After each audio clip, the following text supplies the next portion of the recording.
ಈಗ ಸ್ಲಿಪ್ ಕೂಡ ಇದೆ. ನಮ್ಮ ಕೊಪ್ಪ ಹೋಬಳಿ ಭಾಗದಲ್ಲಿ ವಿಧಾನ ಪರಿಷತ್ತಿನ ಸದಸ್ಯರ ಅನುದಾನದಲ್ಲಿ ಗೂಳೂರು, ಬೆಕ್ಕಳ್ಳೆ, ಮೂಡ್ಯ ಮತ್ತು ದೊಡ್ಡಸ್ಕಾವಿ 4 ಈ ರೀತಿ ಐಮಾಸ್ ಲೈಟನ್ನು ಮಾಡಿಸಿದ್ದೀವಿ. ನಾನು ಎಲ್ಲ ಕಡೆನೂ ಹೋಗಿ ಉದ್ಘಾಟನೆ ಮಾಡೋಕ್ಕಾಗಲ್ಲ ಅಂಥೇಳಿ ಇವರು ನಮ್ಮೂರಿಗೆ ಬರಲೇಬೇಕು ಅಂತ ಅಂದರು. ದೇವಸ್ಥಾನ ಜಾತ್ರೆ ಇತ್ತು, ಹಾಗಾಗಿ ಈ ಊರಿಗೆ ಬಂದಿದ್ದೀನಿ. 4 ಕಡೆ ನೀವೇ ಪಂಚಾಯತಿ ಮೆಂಬರು, ಆ ಊರಿನ ಮುಖಂಡರು ಉದ್ಘಾಟನೆ ಮಾಡ್ಕೊಳ್ಳಿ ಅಂತ ಹೇಳಿದ್ದೀನಿ.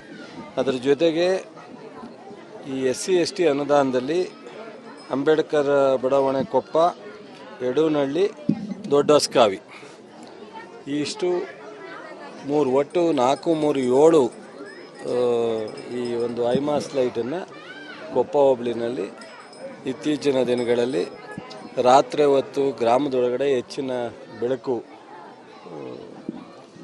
ಇರಲಿ ಅನ್ನೋ ಕಾರಣದಿಂದ ಇದನ್ನು ಮಾಡಿದ್ದೀವಿ. ಅದನ್ನು ಇನಾಗ್ರೇಟ್ ಮಾಡಲಿಕ್ಕೋಸ್ಕರ ಬಂದೆ.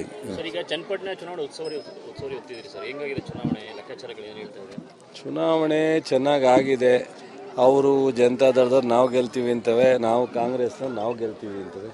ಎಲ್ಲ ಈಗ ಇದ್ರೊಳಗವೆ ಬೂತ್ ಒಳಗಡೆ ಓಪನ್ ಆಗೋದು 23ಕ್ಕೆ. ನೋಡೋಣ, ಅಲ್ಲಿವರೆಗೂ ಕಾಯೋಣ. ಎಷ್ಟು ದಿವಸನೇ ಇದ್ದೀವಂತೆ, ಇನ್ನೊಂದು ವಾರ, 7 ದಿವಸ ಅಲ್ವಾ, 7 ದಿವಸ ಕಾದು ನೋಡೋಣ.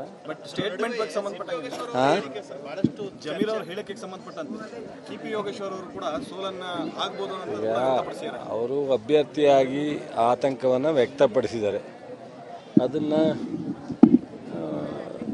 ಜಮೀರರು ಹೇಳಿರೋದು ಸರಿಯೋ ತಪ್ಪೋ, ಅದರಿಂದ ಎಫೆಕ್ಟ್ ಆಗಿದೆಯೋ ಅನ್ನೋ ವಿಚಾರ CP ಯೋಗೇಶ್ವರು ಮಾತನಾಡಿದರೆ, ಅಧ್ಯಕ್ಷರು ನಮ್ಮ ಮುಖ್ಯಮಂತ್ರಿಗಳಿಗೆ ಬಿಟ್ಟದ ವಿಚಾರ. ನಾನು ಒಬ್ಬ ಮಂತ್ರಿಗಳು ಮಾಡಿರ್ತಕ್ಕಂಥ ಹೇಳಿಕೆಯ ವಿಚಾರದಲ್ಲಿ ನಾನು ಅದನ್ನು ಪ್ರಸ್ತಾಪ ಮಾಡಲಿಕ್ಕೆ ಹೋಗಲ್ಲ. ನಾನು ಆ ವಿಚಾರದಲ್ಲಿ ನೋ ಕಾಮೆಂಟ್.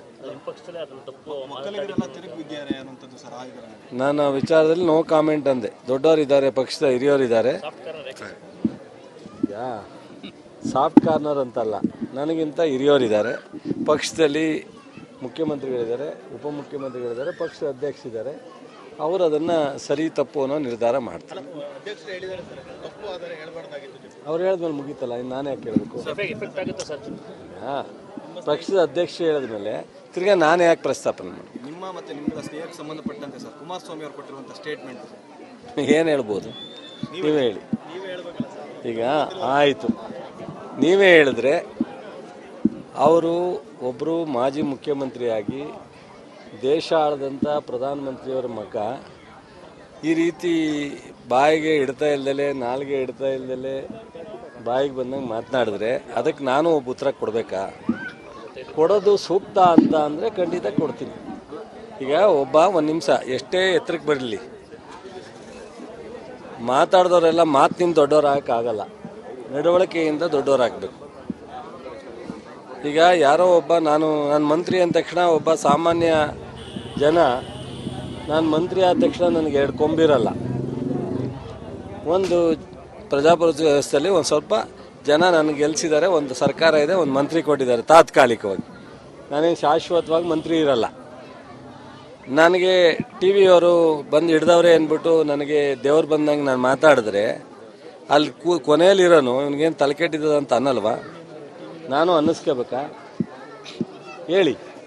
ಈಗ ಆ ಥರ ಏನಾದ್ರು ಬಾಯಿಗೆ ಬಂದಂಗೆ ಹೇಳಿಕೆ ಕೊಟ್ಟು ಸಾರ್ವಜನಿಕರಲ್ಲಿ ನಾನು ಸಹ ಹಾಸ್ಯಪದವಾಗಿ ಕಾಮೆಂಟ್ ಮಾಡುವಂಥ ಪರಿಸ್ಥಿತಿ ನಿರ್ಮಾಣ ಆಗಲಿ ನಿಮಗೆ ಅಂದರೆ ನಾನು ಕಾಮೆಂಟ್ ಮಾಡ್ಬೋದು. ಈಗ ಕುಮಾರಸ್ವಾಮಿಯವರಿಗೆ ಯಾವುದೋ ಕಂಡಕ್ಟ್ ವಿಚಾರ ಬಂದಾಗ ಅಸೆಂಬ್ಲಿ ಒಳಗೆ ನಾನು ಉತ್ತರ ಕೊಟ್ಟಿದ್ದೆ. ಅದೇ ಸಂದರ್ಭದಲ್ಲಿ ಹೇಳಿದ್ದೆ, ಏನಾದ್ರು ಇತಿಹಾಸನ ಚರ್ಚೆ ಮಾಡಬೇಕು ಅಂತ ನಿಮಗೆ ಇಷ್ಟ ಆದರೆ ಒಂದು ದಿವಸ ಟೈಮು ನಿಗದಿ ಮಾಡಿ ಇಲ್ಲೇ ಅಸೆಂಬ್ಲಿನಲ್ಲಿ ಸ್ಪೀಕರ್ಗೆ ಮತ್ತು ಎಲ್ಲ ಸದಸ್ಯರಿಗೆ ರಿಕ್ವೆಸ್ಟ್ ಮಾಡೋಣ, 1 ಅವರ್ ಫಿಕ್ಸ್ ಮಾಡಿ ಎಲ್ಲನೂ ಚರ್ಚೆ ಮಾಡೋಣ ಅಂತ ನಾನೇ ರಿಕ್ವೆಸ್ಟ್ ಮಾಡಿದ್ದೆ. ಈಗ ಆ ಟೈಮ್ ಭಾರ ಆಗೋಯ್ತು. ಈಗ ಅವ್ರು ಪಾರ್ಲಿಮೆಂಟ್ಗೆ ಹೋಗ್ಬಿಟ್ಟವ್ರೆ, ನಾವು ಇಲ್ಲಿ ಅಸೆಂಬ್ಲಿ ಇದ್ದೀವಿ. ಪಾರ್ಲಿಮೆಂಟಲ್ಲಿ ನಾನು ಹೋಗೋಕ್ಕಾಗಲ್ಲ, ಅಸೆಂಬ್ಲಿಗೆ ಅವ್ರು ಬರೋಕ್ಕಾಗಲ್ಲ. ಈ ಸಂದರ್ಭದಲ್ಲಿ ಅಲ್ಲಿ ಅದು ಒಂದು ಸೂಕ್ತವಾದಂಥ ವೇದಿಕೆ ಚರ್ಚೆ ಮಾಡಲಿಕ್ಕೆ. ಈಗ TV ಅವ್ರ ಮುಂದೆ ಸಾರ್ವಜನಿಕ ಸ್ಥಳಗಳಲ್ಲಿ ನನಗೆ ನನ್ನ ನಾಲಿಗೆಯನ್ನು ಅರಿಬಿಡಿಕೆ ಸಾಧ್ಯ ಇಲ್ಲ. ನಾನು ಒಂದು ನಿಮಿಷ ಹೇಳ್ಬಿಡ್ತೀನಿ. ಅಲ್ಲ ಸರ್, ಅಸೆಂಬ್ಲಿಯಲ್ಲಿ ಚರ್ಚೆ ಮಾಡೋಂಥ ಬೇರೆ ಸರ್, ನಿಮ್ಮ ಸ್ನೇಹದ ಸಂಬಂಧಪಟ್ಟ ಅದನ್ನೇ ರಾಜಕೀಯ ಇತಿಹಾಸ. ನಂದು ಅವ್ರದ್ದು ವೈಯಕ್ತಿಕವಾಗಿ ನನ್ನ ಆಸ್ತಿ ಅವ್ರಿಗೂ ಕೊಟ್ಟಿಲ್ಲ, ಅವರ ಆಸ್ತಿ ನಾನು ತಗೊಂಡಿಲ್ಲ. ವೈಯಕ್ತಿಕವಾಗಿ ನಮ್ಗೆ ಯಾವುದೇ ಥರದ ನನ್ನ ಅವರ ಆಬ್ಲಿಗೇಷನು ಇಲ್ಲ, ಕಮಿಟ್ಮೆಂಟು ಇಲ್ಲ. ರಾಜಕೀಯ ಅಷ್ಟೇ. ರಾಜಕಾರಣವನ್ನು ಮುಂದಿನ ಪೀಳಿಗೆ ಯಾರ್ಯಾರಿದ್ರು, ಯಾರ್ಯಾರು ಹೆಂಗೆ ನಡ್ಕೋತಿದ್ರು, ಯಾರ ಇತಿಹಾಸವನ್ನು ನಾವು ಬುಕ್ಕಲ್ಲಿ ಪ್ರಿಂಟ್ ಮಾಡಬೇಕು, ಯಾರ ಇತಿಹಾಸವನ್ನು ನಾವು ಚರ್ಚೆ ಮಾಡಬೇಕು ಅನ್ನೋದನ್ನು ಆಗಬೇಕು ಅಂದರೆ ಈ ಥರ ಒಂದು ಅಸೆಂಬ್ಲಿನಲ್ಲಿ ಚರ್ಚೆ ಆದರೆ ಅದು ಸಾರ್ವಜನಿಕರಿಗೆ, ಯುವ ಪೀಳಿಗೆಗೆ, ಮುಂದಿನ ಪೀಳಿಗೆಗೆ ಉಪಯೋಗ ಆಗುತ್ತೆ. ಗೊತ್ತಾಯ್ತಾ? ನಾನು ಅವತ್ತು ಹೇಳಿದ್ದೆ, ಇವತ್ತು ಆ ಸಂದರ್ಭ ಬಂದಿಲ್ಲ. ಈಗ ನೆನ್ನೆ ಬೆಳಗ್ಗೆ ಡಿಕ್ಲೇರ್ ಮಾಡಿದ್ದೀನಿ ಅವ್ರಿಗೆ ಕೇಳಿ, ಕುಮಾರಸ್ವಾಮಿ ಅವರಿಗೆ. ನಾನು ಇಲ್ಲಿ ಬಾಯಿಗೆ ಬಂದಂಗೆ ಮಾತಾಡೋದಕ್ಕೆ ನನ್ನ ನಾಲ್ಗೆನ ನಾನು ಕೆಡಿಸ್ಕೊಳ್ಳಿಕ್ಕೆ ತಯಾರಿಲ್ಲ. ಆಮೇಲೆ ನಾನೇನಾದರೂ ಇವತ್ತು ಲಘುವಾಗಿ ಮಾತನಾಡಿದ್ರೆ ನಾನು ನನ್ನ ಜಿಲ್ಲೆಯ ಜನ, ನನ್ನ ಕ್ಷೇತ್ರದ ಜನ ನನಗೊಂದಷ್ಟು ಗೌರವ ಕೊಟ್ಟು 2 ಸಲ ಸೋಲಿಸಿದ್ರು, 6 ಸಲ ಗೆಲ್ಲಿಸಿದ್ದಾರೆ. ಲೋಕಸಭಾ ಸದಸ್ಯನಾಗಿ ಮಂತ್ರಿ ಆಗಿದ್ದೀನಿ. ನಾನೊಂದಷ್ಟು ಸಾರ್ವಜನಿಕ ಕಮಿಟ್ಮೆಂಟ್ ಇದೆ ನನಗೆ. ಜನರು ನನ್ನ ಮೇಲೆ ತುಂಬ ಅಭಿಮಾನ ಇಟ್ಕೊಂಡಿದ್ದಾರೆ. ಅವ್ರಿಗೆ ಅಗೌರವವಾಗಿ ನಾನು ಮಾತನಾಡೋದಕ್ಕೆ ತಯಾರಿಲ್ಲ. ಅವ್ರಿಗೆ ಹೇಳಿ, ಸೊ ಅವ್ರು ಬರೋದಾದರೆ ಒಂದು ವೇದಿಕೆಯನ್ನು ಸೃಷ್ಟಿ ಮಾಡಿ, ನೀವೇನು ಟಿ ವಿಯವರು, ನಾನು ನನ್ನ ಸ್ನೇಹಿತರು 5 ಜನನೂ ಕರ್ಕೊಂಬತ್ತೀನಿ. ಅವರು ಎದುರುಗಡೆ ನಾವು ಒಂದು ಕಡೆ ಕೂತ್ಕೊಂಡು, ಸೊ ನೀವು ಟಿ ವಿಯವ್ರು ಹಾಕ್ಕೊಳ್ಳಿ, ಚರ್ಚೆ ಆಗೋಣ. ಸೊ ಯಾರು ಹೊಲ್ಸು, ಯಾರು ಕಚಡ, ಯಾರು ಎಂಥದೋ ಏನೇನು ಹೇಳೋರೆ, ಕೊಚ್ಚೆ ಮತ್ತು ಎಲ್ಲವನ್ನು ಚರ್ಚೆ ಮಾಡೋಣ. ಹೆಚ್ಚು ಕಡಿಮೆ 20 ವರ್ಷ ನಾನು ಅವರು ಜೊತೆಲಿ ರಾಜಕಾರಣ ಮಾಡಿದ್ವಿ. 1996ರಿಂದ 2016ವರೆಗೂ ನಾವು ಅವ್ರ ಜೊತೆಲಿದ್ದೀವಿ. ಬಿಡಬೇಕಾದಾಗ ಅವ್ರು ಕಳಿಸಿದ್ರ, ನಾವು ಹೋದ್ವಾ, ನಾವು ಬಿಟ್ವಾ, ಯಾಕೆ ಬಿಟ್ಟು, ಅವ್ರು ಹೇಗೆ ನಡ್ಕೊಂಡ್ರು, ಇವತ್ತು ನನಗೆ ಏನು ಅನ್ನೋದನ್ನ ಬಗ್ಗೆ ನಾನು ಅಲ್ಲಿ ಚರ್ಚೆ ಮಾಡಿದಾಗ ಎದುರುಗಡೆ ಉತ್ತರ ಅವರು ಕೊಡಲಿ, ನಾನು ಕೊಡೋಣ. ನಮ್ಮ ಹೇಳಪ್ಪ, ಹೌದು, ಅದೇ ಅಸೆಂಬ್ಲಿನಲ್ಲಿ ಈ ನನ್ನ ಸ್ನೇಹಿತರಿಂದ ಮುಖ್ಯಮಂತ್ರಿ ಆದ ಅಂತ ಹೇಳಿದಾರೆ. ಅದು ನಿಮ್ಮಲ್ಲಿ ಇದೆಯಲ್ವಾ? ಇದೇ ಅಲ್ವೇನ್ರಪ್ಪ? ಅಸೆಂಬ್ಲಿ ಒಳಗಡೆ ಮಾತಾಡೋರೆ, ಈ ಎಲ್ಲ ಸ್ನೇಹಿತರಿಂದ ನಾನು ಮುಖ್ಯಮಂತ್ರಿ ಆದೆ ಅಂತ. ಅವಾಗ ಕರಾಳ ದಿನ ಅಂತ ಮುಖ್ಯಮಂತ್ರಿ ಆದ ದಿವಸ. ಆಮೇಲೆ ಅಷ್ಟು ದಿವಸ ನಾವು ಕೊಳಚೆ ಆಗಿದ್ರೆ ಅಷ್ಟು ದಿವಸ ನಮ್ಮೊಂದಿಗೆ ಕೊಳಚೆ ವಾಸನೆ ಕುಡ್ಕೊಂಡು ಹಾಕಿದ್ರಂತೆ. 1 ದಿವಸ 2 ದಿವಸ 1 ಗಂಟೆ ಇರೋದೇ ಕಟ್ಟ ಈ ಡ್ರೈನೇಜ್ ಪಕ್ಕದಲ್ಲಿ. 20 ವರ್ಷ ಹೆಂಗಿದ್ರಂತೆ ಕೊಳಚೆ ಒಳಗಡೆ. ಅದರಿಂದ ನೋಡಿ, ನನಗೆ ಮಾತಾಡೋಕ್ಕೆ ಬರುತ್ತೆ, ಏನು ಬೇಕಾದ್ರೂ ನಾನು ಹೇಳಲಿಕ್ಕೂ ಅವಕಾಶ ಇದೆ. ಅವರ ಇತಿಹಾಸ ಎಲ್ಲನೂ ಹೇಳಕ್ಕೆ ಹೋದರೆ ಅದು ದೊಡ್ಡ ಪುರಾಣ ಆಗುತ್ತೆ. ಆ ಇತಿಹಾಸನ ಇಲ್ಲಿ ಹೇಳೋದಕ್ಕಿಂತ ಅವ್ರ ಎದುರುಗಡೆ ಹೇಳೋದಕ್ಕೆ ನನಗಿಷ್ಟ, ಖುಷಿ. ನನಗೆ ಅಸೆಂಬ್ಲಿಲಿ ಒಂದು ಸ್ವಲ್ಪ ಹೇಳಿದ್ದೀನಿ, 5% ಹೇಳಿದ್ದೀನಿ, ಇನ್ನೂ 95% ಹೇಳೋದಕ್ಕೆ ನಾನು ತಯಾರಿದ್ದೀನಿ.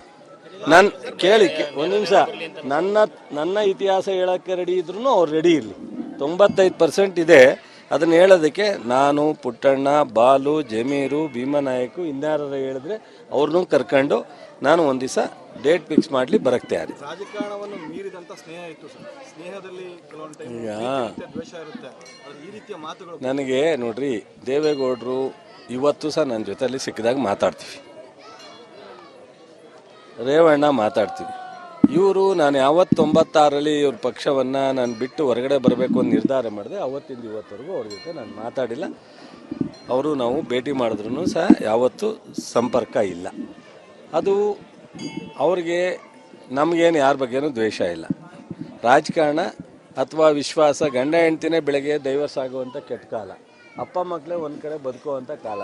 ರಾಜಕೀಯ ಪಕ್ಷದಲ್ಲಿ ಇವ್ರು ಹೆಗಡೆ ಜೊತೆ ಎಷ್ಟು ದಿವಸ ಇದ್ದರು, ಬೊಮ್ಮಾಯಿ ಜೊತೆ ಎಷ್ಟು ದಿವಸ ಇದ್ದರು, ಪಟೇಲ್ರ ಜೊತೆ ಎಷ್ಟು ದಿವಸ ಇದ್ದರು, ಅಲ್ಲಿಂದ ವೈ ಕೆ ರಾಮಯ್ಯನಿಂದ ಹಿಡಿದು ಇಲ್ಲಿವರೆಗೆ ನಮ್ಮನವರೆಗೂ ಯಾರ್ಯಾರ ಜೊತೆ ಇದ್ದರು, ಯಾಕೆ ಇವ್ರನ್ನೆಲ್ಲ ಬಿಟ್ಟೋದ್ರು ಅವರು? 3 ಪಕ್ಷ ಚೇಂಜ್ ಆಯಿತು. ಜನತಾ ಪಕ್ಷ ಆಯಿತು, ಜನತಾ ದಳ ಆಯಿತು, ಸಾಜಪ್ಪ ಆಯಿತು, ಜಾತ್ಯತೀತ ಆಯಿತು. ಇದೆಲ್ಲ ಹೆಂಗೆ ಬದಲಾವಣೆ ಆಯಿತು? ಇದೆಲ್ಲ ನಾನು ಬದಲಾವಣೆ ಮಾಡಿದನು. ಜನತಾ ದಳ ಅವತ್ತು ಜಯಪ್ರಕಾಶ್ ನಾರಾಯಣ ಅವರು ಕಟ್ಟಿದ ಪಕ್ಷ.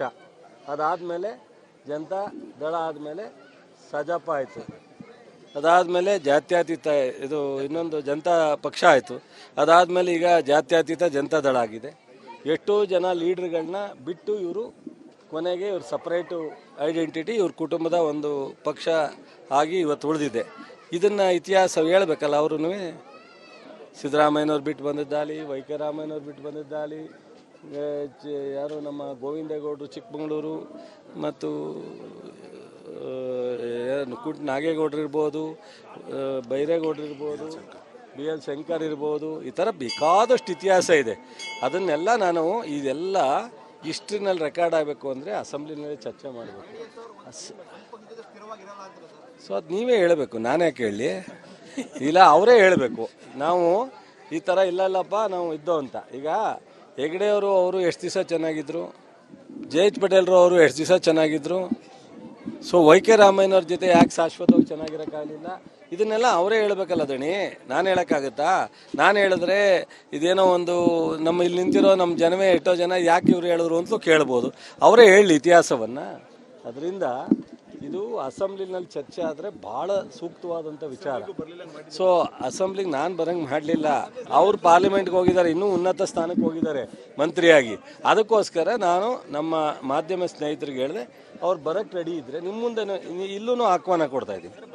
ಅವರು ಬರೋಕ್ಕೆ ರೆಡಿ ಇದ್ದರೆ ಎಲ್ಲರೂ ಒಂದು ಪ್ಲೇಸಲ್ಲಿ ಫಿಕ್ಸ್ ಮಾಡಲಿ. ಯಾರು ಒಬ್ಬರು ಅವ್ರಿಗೆ ಚೆನ್ನಾಗಿರೋರು ಮೀಡಿಯಾದವ್ರು ಯಾರು ನಮಗೆ ಅವ್ರಿಗೆ ಕಾಮನ್ ಫ್ರೆಂಡ್ ಇದ್ದೇ ಇರ್ತಾರಲ್ಲ, ಅವರು ಯಾರಾದರೂ ಸರಿ, ನೀನೇ ಮಾಡ್ಬೋದು, ಅದನ್ನ ತಪ್ಪೇನಿದೆ. ಕಾಮನ್ ಫ್ರೆಂಡ್, ನನಗೆ ನೀನು ವೈರಿ, ನನಗೂ ವೈರಿಯಲ್ಲ, ಅವ್ರಿಗೂ ವೈರಿಯಲ್ಲ. ನೀನು ಒಂದು ನಿಗದಿ ಮಾಡಿಸು, ಅವ್ರನ್ನೂ ಕೇಳು, ನನ್ನೂ ಕೇಳು, ಯಾವ್ದಾರು ಒಂದು ಟೈಮ್ ಫಿಕ್ಸ್ ಮಾಡು, ಎಲ್ಲರೂ ಸರಿ ನಾವು ಬರೋಕ್ಕೆ ರೆಡಿ ಇದ್ದೀವಿ. ಆವಾಗ ಅದಕ್ಕೆ ಒಂದು ಇದೇನಾಗುತ್ತೆ, ಈಗ ನಮ್ಮ ತಮ್ಮಣ್ಣ ಇಲ್ಲಿ ನಿಂತವ್ರೆ, ನಾನು ಅಲ್ಲೆಲ್ಲೋ ಕಾರಣಕ್ಕೆ ತಮ್ಮಣ್ಣನ ಬೈದ್ಬಿಟ್ಟು ಹೋಗೋದು ದೊಡ್ಡದಲ್ಲ. ತಮ್ಮಣ್ಣ ಎದುರುಗಡೆ ಚರ್ಚೆ ಆಗಬೇಕು. ಆವಾಗ ಅವ್ರೇನು ಹೇಳ್ತಾರೆ, ನಾನೇನು ಹೇಳ್ತಾರೆ ಜನಕ್ಕೆ ಗೊತ್ತಾಗಬೇಕು. ಅದಕ್ಕೋಸ್ಕರ ನಾನು ಈಗ ಇಟ್ ಆ್ಯಂಡ್ ರನ್ ಅಂತಾರೆ ಎಷ್ಟು ಬೇಕಾದ್ರೂ ಹೇಳ್ಬಿಡ್ಬೋದು. ಅವ್ರ ಇತಿಹಾಸ ಹೇಳೋದು ನನಗೇನು ಗೊತ್ತಿಲ್ವೇ? ನನ್ನ ಹತ್ರನೂ ಇದೆ. ನಾನು ಪೆನ್ನಲ್ಲಿ ಇಟ್ಕೊಂಡಿಲ್ಲ, ನಾನೆಲ್ಲ ನನ್ನ ತಲೆ ಒಳಗೆ ಇದೆ. ಒಂದು 20 ವರ್ಷದ ಇತಿಹಾಸನೂ ಇದೆ ನನಗೆ. ಬುಕ್ಕು ಬರೀಬಲ್ಲೆ, ಅಸೆಂಬ್ಲಿಲೂ ಚರ್ಚೆ ಮಾಡಬಲ್ಲೆ. ಸೊ ಅವಕಾಶ ಕೊಟ್ಟರೆ ಎದುರುಗಡೆನೂ ಚರ್ಚೆ ಮಾಡಬಲ್ಲೆ.